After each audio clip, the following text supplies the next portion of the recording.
yung rally ng INC, tuloy nga daw ho, mga kababayan. Ewan ko lang ho kung papayagan ni Yorme kasi ang trip nila ay doon po sa Luneta Park o sa Rizal Park. Ngayon, may nagpasa sa akin ng message, no?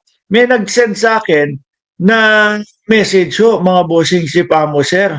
Ang sabi dito, mga kababayan, nasan ba yun? Ang sabi ho dito, mga boss chief Pamo, sir, is, ang haba naman kasi eh. Yun daw, rally, no, na magaganap sa 17, 18, 19, funded daw, di umano, ni Sara Duterte at ni Boss Pulong. Grabe ha.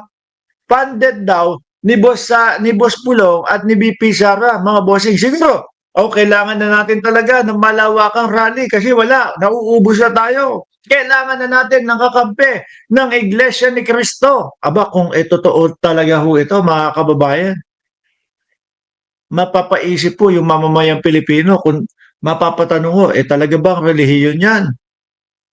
Or ang sinasamba na niyan ang mga Duterte. Di ba? Mapapatanong na ho, mga kababayan, mga boss chipamo, sir.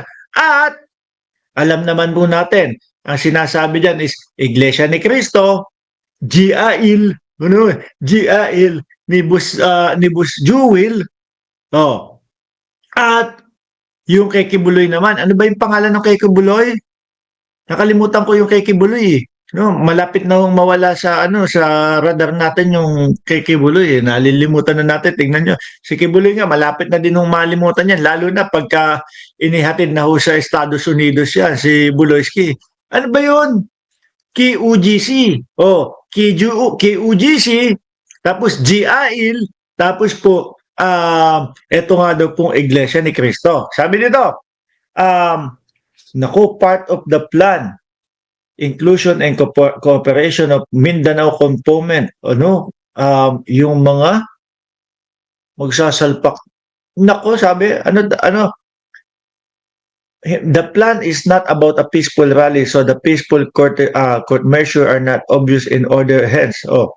Tapos, hindi ko kaya kasama dito yung sinasabi ni Mami Pebbles Talakera na mag-i-infiltrate daw ho o maglalagay daw po ng mga ng mga suicide bomber, mga suicide bomber. Di po ba? Nagtataka lang ho naman kasi ako dito sa Iglesia ni Cristo. Ano po? Ang kanila daw pong rally, ang kanila daw pong pagsasama-sama at yung pagpunta diyan po sa Luneta ay dahil daw po nananawagan sila ng transparency at accountability daw po sa gobyerno ng Pilipinas. Ang ikinatataka ko ho, mga kababayan, kung kailan po itong gobyerno natin ngayon ni Pangulong Bongbong Marcos ay nag-uumpisa na pong ipangalandakan sa ating mga Pilipino na ang gusto nilang lahat ay transparidad, no? O transparency kagaya po ng ombudsman, ha? Yung dati yung kay Duterte, yung kay Bus Jewel, maituturing po na secret decision yon. Yun po ba? Transparency po ba yon? Hindi, di ba? Last week lang o 2 weeks ago, nagulat tayo, nabigla tayo. May ganong desisyon na pala kay Joel Villanueva. Pagkaganda-ganda para sa buhay ni Joel Villanueva, yung naging desisyon na yun ng ombudsman, nagulat din tayo, bakit hindi man lang isinapubliko ng kampo ni Boss Joel Villanueva. Ano yan? Ikinakahiya ninyo na kayo ay acquitted? Di ba? Ano sabi ni Ombudsman Remulla? Sisikapin po natin na maging transparent po lahat dito sa opisina ng Ombudsman. Hindi na po kayo magugulat na bigla na lang kayong may makikita na desisyon na baliktad na hindi na isa publiko.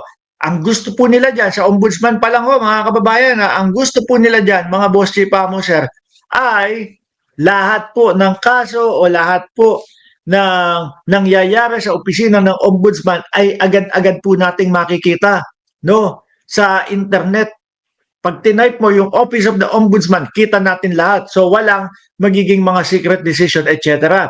Dito pa, si Boying Remulla, kaya po palaging nasa press con, di ba?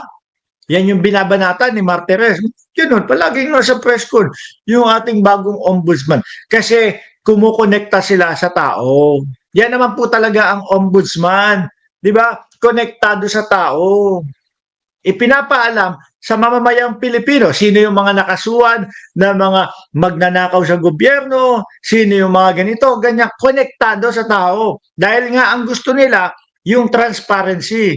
Kaya nagtataka ako dito sa INC, kung kailan merong mga ganyang paglalahad, pati nga po, di ba, nung ang speaker pa ho ng Kongreso, si Martin Romualdez, mga bossing, ano gusto naman doon? I-open sa taong bayan yung BICAM. Di ba? Lahat po yan. Kung kailan po na ang gobyerno ay muling ibinabalik sa taong bayan yung mga kaalaman tungkol sa gobyerno, saka naman po sila nananawagan ng transparency and accountability. Samantalang nung panahon ni dating Pangulong Duterte, ang dami na hong sinasabi na, yung bank account ni Sara Duterte at ni Rodrigo Duterte, may mga pumapasok dyan na pera. Sabi ni Trillanes, may mga pumapasok dyan na pera na galing doon sa mga drug lords. Ayun nakikipagpitpitan pa ng bayag si Antonio Trillanes kay dating Pangulong Duterte. Pero kahit halata mo na maitinatago, wala. Di ba? Hindi sila nagrally ng mga ganito. Hindi sila nanawagan ng transparency. Nun nga di ba? Ano sabi ng ombudsman na si Mark Tereso? Hindi basta-basta na sa panahon nila, panahon ni dating Pangulong Duterte, hindi na basta-basta makikita ng mamamayang Pilipino yung mga salin ng mga politiko. Bakit nung mga yun, mga panahon na yun, hindi sila nanawagan ng transparency? Bakit ito? Kung kailan naglalabas o kung kailan unti-unting binubuksan ng ating gobyerno, no? Yung lahat ng yan, saka sila mananawagan ng transparency. Gusto ba nilang sabihin dito is sila ang nagpaumpisa na manawagan ng transparency at hindi ang Pangulo at hindi po sila Martin Romualdez ang nag-open sa publiko na gusto nilang mangyari yung transparency. Di ba? Tinataya daw po na 1.4 million ang darating daw po dito sa kanilang rally. Tingin ko hindi. Tingin ko hindi ganun miski pa yung mga nila, miski pa yung mga miyembro nila, pilitin nila, tingin ko yung iba dyan magdadahilan na lang. Bakit to? Kasi yung miyembro naman ng Iglesia ni Cristo, mga kababayan, ang tanging gusto lang po niyan, ang tanging layunin po niyan, mga boss chief sir, is makinig ng salita ng Diyos. Di ba, Jack? Shout out sa iyo at Ma'am Delia Rosario. Makinig sa salita ng Diyos. Sila po, buo sa kanilang puso, lalo na po yung mga nandirito, yung nakakapanayam natin, nakakasama natin dito sa Mark Ramos Channel, na ang tanging gusto lang nila is makinig sa salita ng Diyos, mangaral sa salita ng Diyos, mag-aral base sa salita ng Diyos. Diba? Pero yung politika-politika, ayaw ho nila niyan, mga bossing. Ano po ba ang nangyari nung huling nila, rally nila, nung Enero?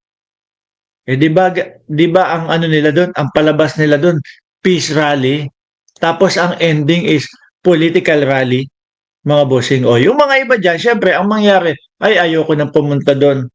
Sabi nila dati, peace rally, ngayon ayan na, political rally pala yung matutunghayan, maaabutan ko doon. Di ho ba mga kababayan? Anyway,